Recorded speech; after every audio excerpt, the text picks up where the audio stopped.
अस्सलाम वालेकुम everyone, welcome to my small world. I hope आप सब लोग खैरियत से होंगे। आज मेरे व्लॉग का पहला दिन है, तो सबसे पहले मैं अपने बारे में थोड़ा सा आप लोग को बता देती हूँ। मैं बेसिकली इंडिया की हूँ, लेकिन अभी मस्कट ओमान में अपने बेटी और हस्बैंड के साथ रहती हूँ। आज मैं आप लोग के साथ शेयर करूंगी वीकेंड की बाद की रूटीन। बेसिकली ओमान में वीकेंड फ्राइडे एंड सैटरडे होता है और संडे से वीकडेज स्टार्ट हो जाता है। तो मैं यहाँ पे लंच बना रही हूँ। लंच में मूंग दाल की इडली बनाऊंगी। मूंग दाल की इडली बनाने के लिए मैंने सूजी और दही को रात में ही मिक्स करके फ्रिज में रख दिया था।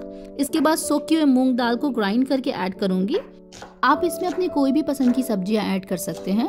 मैं प्याज, धनिया और गाजर को फाइन चॉप करके ऐड कर लूंगी।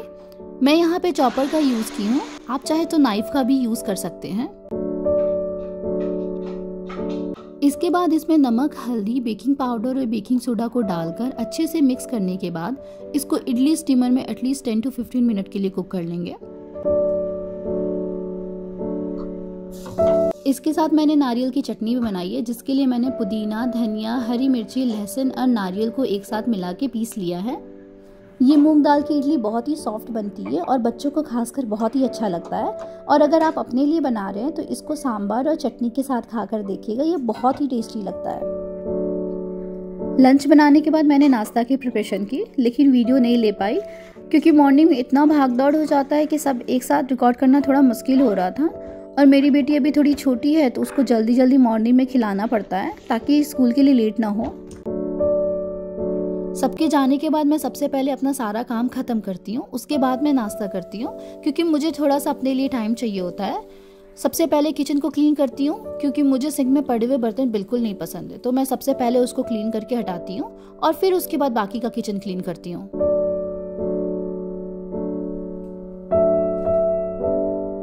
जब किचन का सारा काम खत्म हो जाता है तो उसके बाद मैं रूम को सही करती हूँ। मोस्टली वीकेंड के बाद घर थोड़ा ज्यादा फैल जाता है, इसलिए थोड़ा काम ज्यादा हो जाता है। अदरवाइज वीकडेज में नॉर्मल काम रहता है। और मेरे कारपेट बहुत जल्दी जल्दी गंदे होते रहते हैं क्योंकि अपार्टमेंट के बाहर कंस्ट्रक्शन का काम चल रहा है, जिसके वजह से डस्ट पूरे आके भर जाते हैं। और मेरी बेटी कारपेट पे ज्यादा खेलती है, इसलिए कारपेट का रोज वैक्यूम करना पड़ता है। मोस्टली मैं घर के काम को डिवाइड करके ही करती हूँ। अगर मैं एक दिन में वैक्यूम और मॉपिंग की हूँ तो नेक्स्ट डे मैं सिर्फ वैक्यूम करूंगी। और मैं हमेशा मॉपिंग करने के लिए गर्म पानी यूज करती हूँ क्योंकि मेरी बेटी पूरे घर में बिना चप्पल के ही घूमती रहती है। और मैं उनको बोल बोल के थक गई हूँ कि बेटा प्लीज आप चप्पल पहन के घुमा करें, लेकिन नहीं, उनको घूमना है बिना स्लीपर के। और आप छोटे बच्चों को हर चीज के लिए नहीं मना सकते हैं। आजकल के बच्चों को तो आप मार भी नहीं सकते हैं। एक हमारा वक्त था, अगर हम लोग एक बात ना सुने तो हवा की तेजी से 1-2 थप्पड़ जरूर वापस आती थी, उसके बाद तो सारी बात माननी ही पड़ती थी। चलिए आज के लिए जोक्स अपार्ट इतना ही, अब वीडियो के आगे बढ़ते हैं। सारे क्लीनिंग करने के बाद मैंने वॉशिंग मशीन में बेडशीट डाले हुए हैं जो कि फ्राइडे के उतरे हुए थे।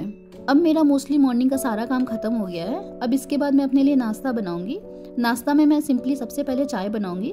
चाय मैं बहुत ज्यादा नहीं पीती हूँ, मुझे कॉफी ज्यादा पसंद है। चाय के साथ मैं ट्यूना सैंडविच बनाऊंगी। ये सैंडविच मैंने मॉर्निंग में हस्बैंड को दिए थे नाश्ता करने के लिए। ट्यूना सैंडविच बनाने के लिए मैंने यहाँ पे ट्यूना कैन यूज किया है। आप चाहे तो कोई भी फिश का सैंडविच बना सकते हैं।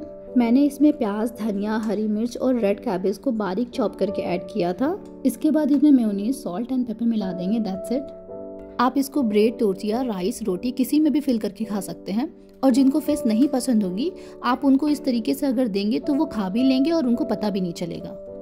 और हम औरतें होती ही इस चीज में एक्सपर्ट कि जिसको जो चीज नहीं पसंद उसको दूसरे स्टाइल में बना के खिला देते हैं और फिर पूछते हैं जो अभी खाया था वो पता था क्या था, और फिर स्माइल करते हुए निकल जाते हैं। हम लोग होते ही इतने ज्यादा इंटेलिजेंट, क्या किया जाए। अगेन जोक्स अपार्ट, अब आगे वीडियो पे बढ़ते हैं। मुझे कोरियन ड्रामा बहुत पसंद है। बेसिकली मैं टीवी बहुत ज्यादा नहीं देखती हूँ, लेकिन जब फ्री टाइम रहता है तो मैं उसमें कोरियन ड्रामा ही देखती हूँ। और फिर नाश्ता करने के बाद मैं वापस किचन में आ गई क्योंकि जो मैंने अपने लिए नाश्ता बनाया था उसका बर्तन धोना था। मैंने पहले सिंक नहीं धोए थे। जब मेरे सारे बर्तन धुल गए तब मैंने सिंक को वॉश कर दिया। और अभी थोड़ी देर के लिए मुझे किचन में कोई काम नहीं है। सारा काम खत्म करते करते जोहर का वक्त हो गया था। उसके बाद मुझे नमाज पढ़कर अपनी बेटी को स्कूल से लाने जाना था। आज के लिए बस इतना ही, फिर मिलते हैं नेक्स्ट टाइम नेक्स्ट व्लॉग के साथ। तब तक टेक केयर, बाय बाय, अल्लाह हाफिज।